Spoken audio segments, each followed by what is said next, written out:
इस वक्त मोदी जी एक बड़े खतरनाक मिशन पे काम कर रहे हैं। बहुत खतरनाक मिशन है, आपको पता नहीं, अंडरग्राउंड चल रहा है। उस मिशन का नाम है वन नेशन वन लीडर। इस देश में वो चाहते हैं, मोदी जी, एक ही नेता होना चाहिए।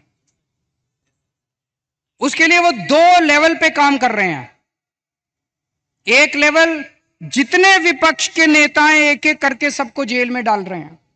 कईयों को डाल दिया, और अगर वो जीत गए, भगवान ना करे वो जीते, अगर वो जीत गए, मैं आपको चैलेंज करता हूं अगले चुनाव तक ठाकरे साहब भी जेल में होंगे, खड़गे साहब भी जेल में होंगे, राहुल गांधी भी जेल में होंगे, प्रियंका भी जेल में होगी, केजरीवाल तो है ही जेल में, शरद पवार साहब भी जेल में होंगे, ममता जी भी जेल में होंगी, स्टालिन भी जेल में होंगे, पिनराई विजयन भी जेल में होंगे।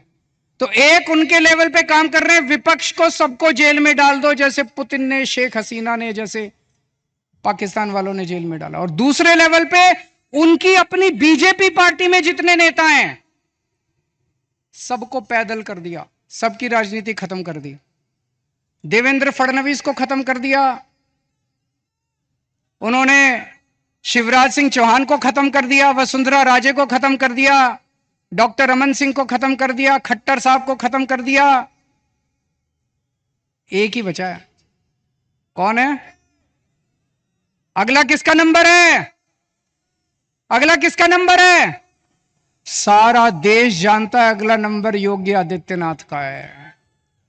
अगर ये जीत गए तो 2 महीने के अंदर योगी आदित्यनाथ को उत्तर प्रदेश के सीएम पद से हटा देंगे ये लोग। बड़ा खतरनाक, एक ही नेता बचेगा और वो भी बस वही राज करना चाहते हैं।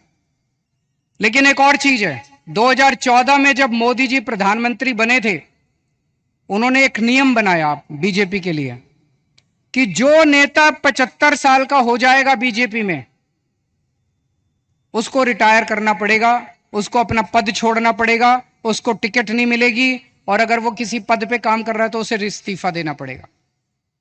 उस रूल के तहत उन्होंने सबसे पहले आडवाणी जी को रिटायर किया, फिर मुरली मनोहर को रिटायर किया, फिर उन्होंने सुमित्रा महाजन को रिटायर किया, फिर उन्होंने यशवंत सिन्हा को रिटायर किया और कई लोगों को रिटायर किया।